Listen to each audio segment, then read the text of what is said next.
Before coming to power in 1959, Castro's revolutionaries were already executing people. There in that period is very interesting because I found both Che Guevara, Raúl Castro, and Castro himself executing campesinos in the Sierra Maestra. There are like 125 campesinos executed by firing squads by Guevara, Raúl, Fidel Castro himself, and other of those people. So these people were executing by firing squads even before they came to power, and they were executing by firing squads poor, hapless campesinos. The list of Cubans killed by Castro, whose deaths have already been verified, include more than 5,700 executed, with or without trial. More than 2,000 died in prison. More than 2,000 have disappeared. More than 13,000 died in foreign wars in Africa, the Middle East, Grenada, and in Latin America.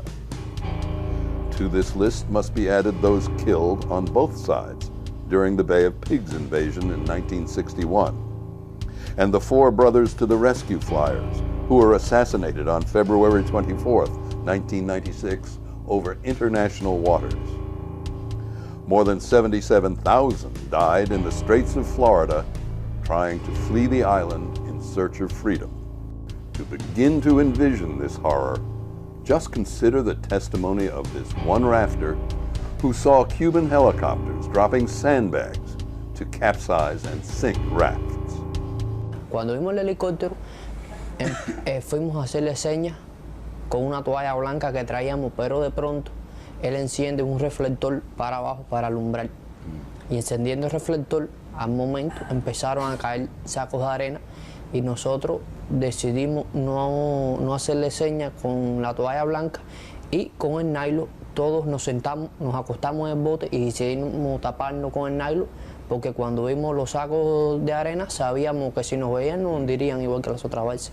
There may be as big as 115,000 dead.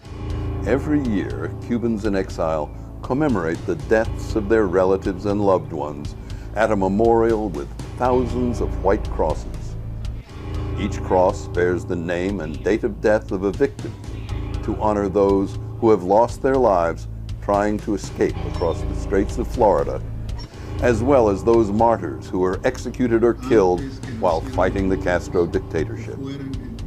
Each cross has a story, the tragic story of a missing father, husband, son, daughter, or friend, and the pain and suffering of those left behind who will never forget them.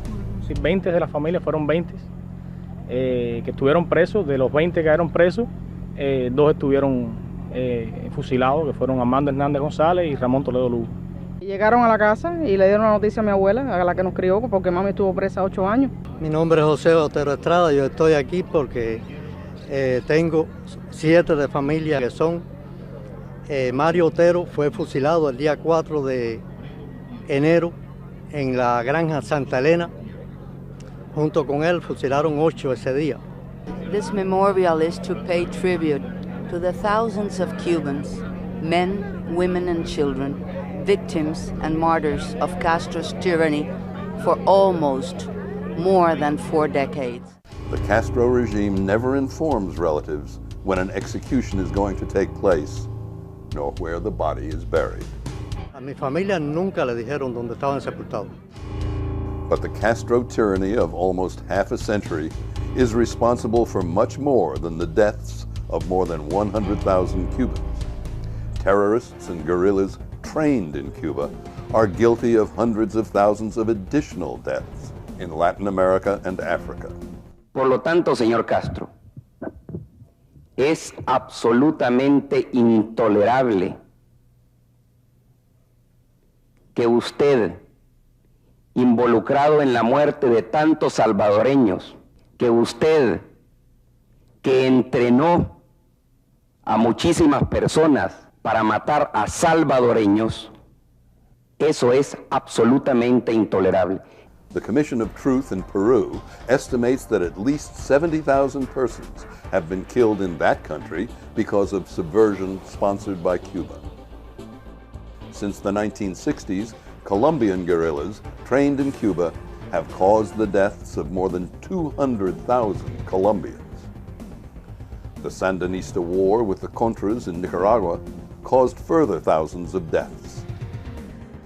Communist subversion sponsored by Cuba and military reprisals cost thousands of lives in Argentina, Chile, Uruguay, Guatemala, Bolivia, and several other countries. Adding those killed to those who have died because of the Castro regime brings the total to more than 500,000.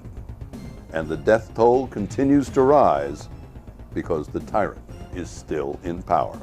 People who want to know it knew it a long time ago. People who don't want to know it won't know it no matter how many more victims there are. And a lot of people simply live their own life. They don't worry about what happens in the next county, never mind what's happening in the next country or in the next hemisphere. How much longer will this genocide continue? Only God knows. That is why the Cuba Archive is so important. It is necessary to document and expose this tragedy to the world and let everybody know the truth about Cuba. The story must be told of how so many people on and off the island have suffered because Castro and his followers have committed thousands of unpunished crimes, crimes ignored by the world, by governments, and by the media. Each cross has a story, a very sad story that tells the tragedy of the Cuban nation that suffers in agony. The Cuban memorial to honor the martyrs, our brothers and sisters, will never forget. They will live in our hearts forever, in our thoughts and prayers. Castro's dead.